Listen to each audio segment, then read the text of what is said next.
Hello students, जैसे आपको पता है क्रिएटिव राइटिंग स्किल्स जो है हमारी वो 18 मार्क्स के एग्जाम में आने वाली है इंग्लिश कोर में। और हम यहाँ पे आज सीखेंगे नोटिस राइटिंग जो हमारा क्वेश्चन नंबर 3 है। क्वेश्चन नंबर 3 नोटिस राइटिंग जो हमें एग्जाम में आता है and it comes for the 4 marks और ये 4 नंबर का आता है। आज की वीडियो में मैं आपको सिखाने वाली हूँ इसका फॉर्मेट जो सीबीएसई का फॉर्मेट है कि नोटिस को कैसे लिखना चाहिए। चलो स्टार्ट करते हैं इसका फॉर्मेट। सबसे इंपॉर्टेंट हमें क्या बनाना है, एक बॉक्स बनाना है जो पेंसिल से बनाएंगे, नॉट विद पेन। पेन को यूज नहीं करना है। ये फॉर्मेट मैं यहाँ पे लिख रही हूँ, मीन्स आपको समझ आ जाए कि जो मैम है वो आपको एक फॉर्मेट सिखा रहे हैं नोटिस राइटिंग का। जो सब पहला स्टेप है वो हमने क्या करना है, बॉक्स बनाना है विद पेंसिल। सेकंड स्टेप है जिसमें हम लिखेंगे name of the school, name of school और इंस्टीट्यूशन और ऑर्गेनाइजेशन, मीन्स इशूइंग अथॉरिटी, कौन सा स्कूल नोटिस इशू कर रहा है, कौन सा इंस्टीट्यूशन, कौन सा ऑर्गेनाइजेशन। और 99% आपको क्वेश्चन में गिवन है, तो students easily pick and write करना है, आपसे कुछ नहीं लिखना। सपोज स्कूल का नेम आपको नहीं गिवन है, उसमें आप क्या लिख सकते हैं, XYZ school, simple XYZ। If you are not given any name of the school, school का कोई भी नाम ना दिया हो। जो सेकेंड लाइन है वो उसमें हमें लिखना है वर्ड नोटिस।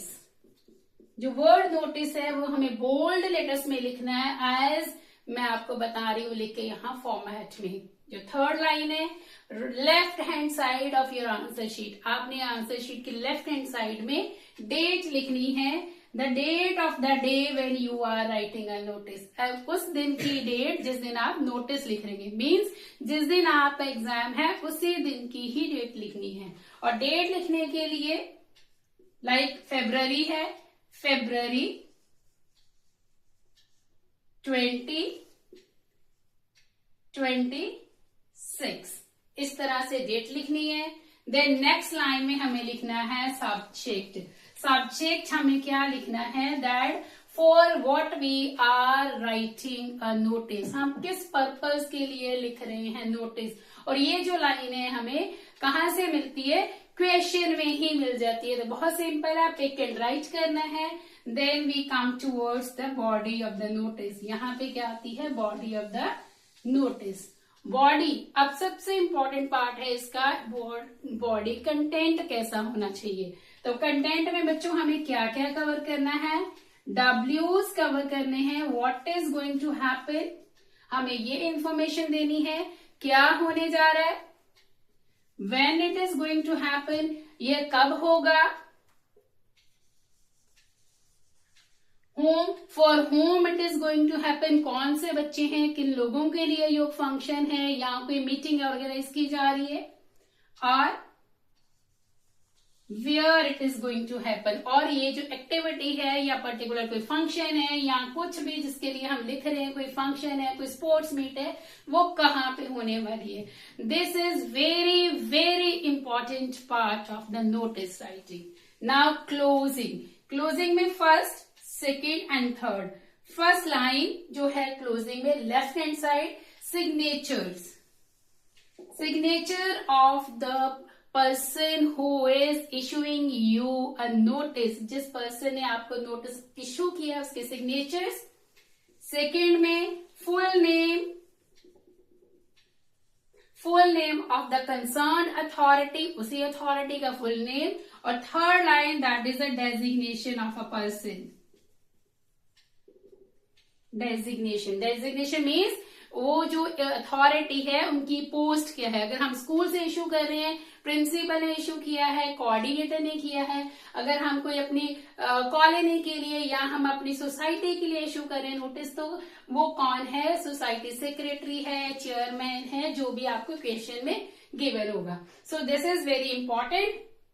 अब हम सीखेंगे इसकी, आई होप फॉर्मेट समझ आ गया। अब मैं आपको बताऊंगी इसकी मार्किंग स्कीम, इसको चेक कैसे किया जाएगा, आपका जो आंसर है इसको इवेलुएट कैसे कर सकते हैं।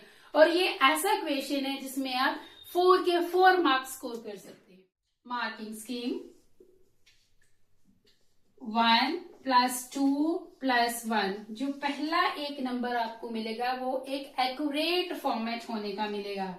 फॉर्मेट मीन्स आपने नेम ऑफ द स्कूल लिखा है, नोटिस लिखा है, डेट है, प्रॉपर क्लोजिंग है, बॉक्स बनाया है, that comes in the format. अगर ये सारी चीजें होंगी तो आपको इसका 1 नंबर इजीली मिल जाएगा। अब कंटेंट में क्या है, कंटेंट है कि आपने क्वेश्चन को how you have understood, question को कैसे अंडरस्टैंड किया है। मीन्स आपने क्वेश्चन में ये सारी चीजें कवर की है, कौन सा इवेंट होने जा रहा है, किसके लिए इंफॉर्मेशन है, कौन सा इवेंट कब है, टाइमिंग क्या है, प्रॉपर डिटेल्स लिखी है, that will give you 2 marks. It is taken as 2 marks as for content. ये इसको 2 नंबर में लिया जाता है, वो किसके लिए है, कंटेंट के लिए। जो लास्ट वाला एक नंबर है that comes for the expression. Expression means आप पूछेंगे एक्सप्रेशन क्या आ गया मैम, तो एक्सप्रेशन में क्या है, एक्यूरेसी और फ्लुएंसी आती है। इसमें आपका काउंट होता है ग्रामर, मीन्स आपकी कितनी ग्रामेटिक, आपने कोई ग्रामर एरर तो नहीं की है, कोई आपकी स्पेलिंग एरर्स तो नहीं है, तो that comes in the expression. तो इस वे से आपका जो क्वेश्चन है that will be evaluated in the board exams. अगर आप इन चीजों को फॉलो करते हैं तो डेफिनेटली आपको 4 मार्क्स जरूर मिलेंगे। और सबसे एक इम्पॉर्टेंट बात जो मैं आपको बताना अब जा रही हूं वो है कि क्वेश्चन की वर्ड लिमिट कितनी होनी चाहिए। ओनली 50 वर्ड्स आपको लिखने हैं। इट मीन्स अगर बहुत ही कम वर्ड्स हैं 50, तो there are very less chances to do mistakes, बहुत ही कम चांसेस हैं जिसमें हमारी एरर्स हो सकती हैं। तो हमें इस फॉर्मेट को फॉलो करना है, ये सब चीजों को फॉलो करना है और माइंड में रखना है कि 50 वर्ड्स में ही लिखना है।